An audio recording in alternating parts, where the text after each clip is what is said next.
Now, the Respect Party came to prominence with the fervour of its anti-Iraq war stance and the charisma of its leader, George Galloway, who could polarise public opinion faster than you could say Big Brother.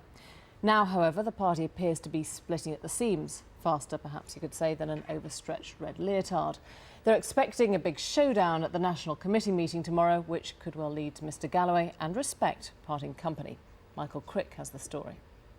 This, essentially, is where it all began, when 1 million or so people marched down Whitehall in protest at the prospect of Britain going to war in Iraq.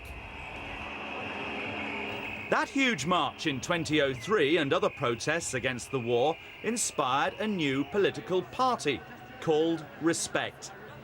Led by the former Labour MP George Galloway, it was a popular front, a fragile coalition, including the socialist workers and various other Marxists, but also radical single-issue campaigners and many Muslim activists, some so religiously conservative as to sympathise with the Taliban. Respect's biggest result was George Galloway's win over the Labour MP Una King in Bethnal Green 2 years ago. Remarkably, the first election victory by a party to the left of Labour for 60 years. And Respect got 20 or so councillors elected too.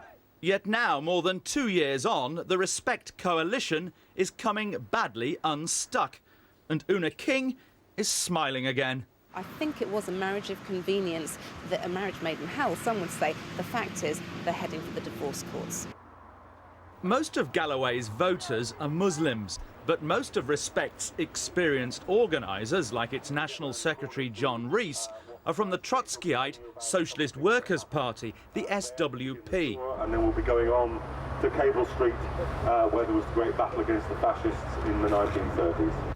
They found living with Galloway increasingly uncomfortable, accused by rival groups on the Marxist left of selling out their socialist and egalitarian principles to win Muslim votes.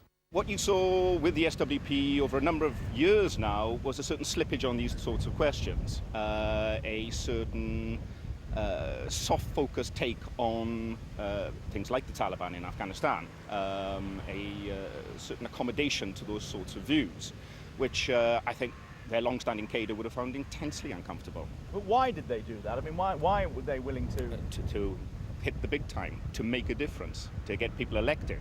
It seemed as though, given their experience in the Stop the War coalition, the SWP believed that they'd found the golden key to unlock British politics, to make a real difference, to break out of the lower divisions and into the Premiership.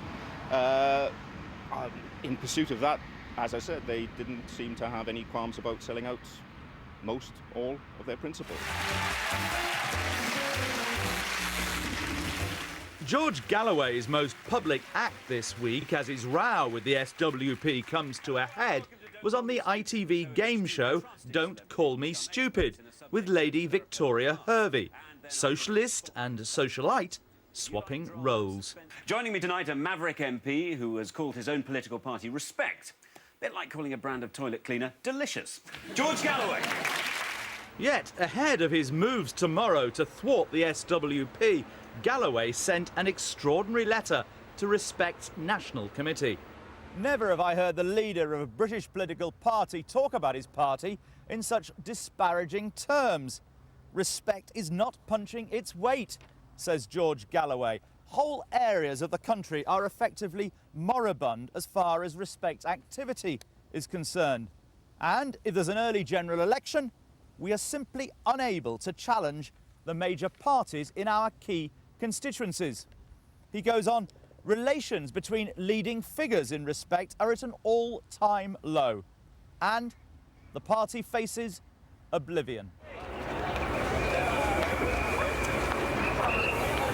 Then there's been a row over gay rights. The SWP, worried that Respect might be accused of being soft on homophobia, wanted Galloway and his Muslim councillors to ride on the Respect float at this summer's gay pride event. No, said Galloway, one can't judge someone's commitment to equality by their willingness to dance on a truck. It wasn't going to last because in the long term they have deeply opposing views. You can take gay rights. There are many people in the SWP who do not discriminate against gay people. There are many people in Islamic groups who have fundamental problems around issues of equality for gay people. That's just one example. There are many others. Hoping Mr Galloway might discuss his differences with the SWP, I dropped by this evening at Respect's HQ in the East End. Hello, my name's Michael Crick. I'm from Newsnight. Is George Galloway here? We can't come in? Well, can we talk to you on the doorstep then? Why is that? We talked to somebody about this weekend's meeting. You don't like Newsnight? I say they don't like Newsnight very much. Strange.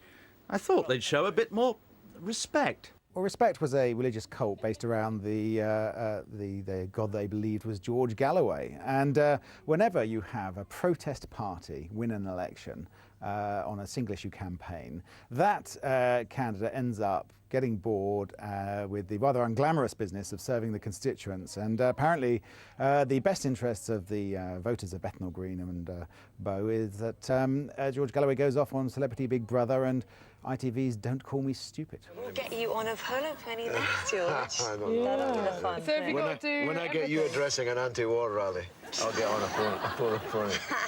Playing the toff, as George Galloway did this week with Zara Phillips, is something for which he may soon have a lot more time. If he loses this weekend, some think George Galloway could quit Respect altogether, spelling perhaps the party's downfall. That doesn't happen to Clint Eastwood.